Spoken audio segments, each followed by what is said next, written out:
Hey, doing Stefan from Blue Bayou Resort and Canadian Tiny Home.ca. My dome is progressing, so I figured I'd do a video. Perfect day for doing one too. It's Super Bowl Sunday, and here's where I'm at. I lifted up. It's a little higher than where it was the last time we filmed.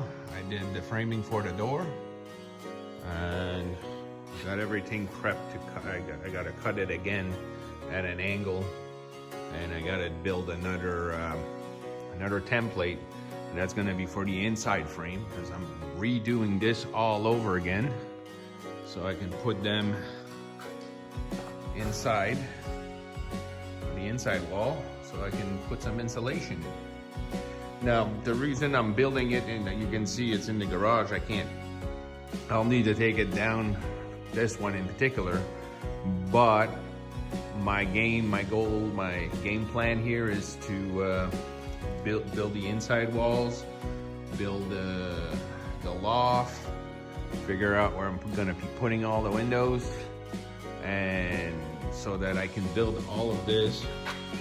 Like for an example, just this wall right here, I know the size now.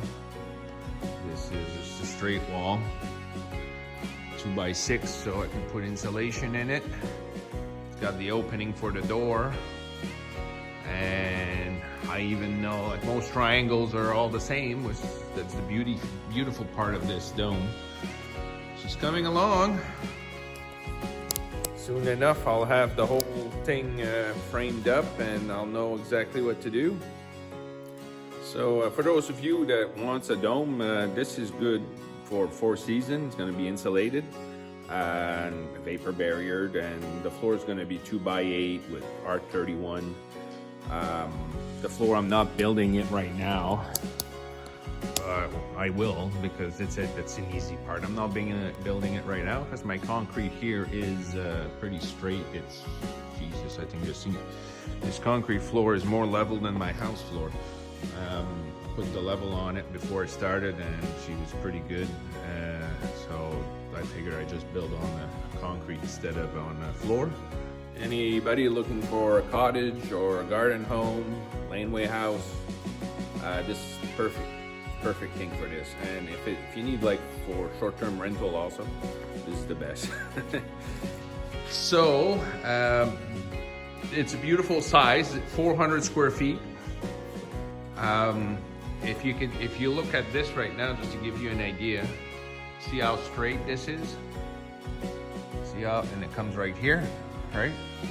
I mean, if I want to, I could cut this right in the middle and make it bigger.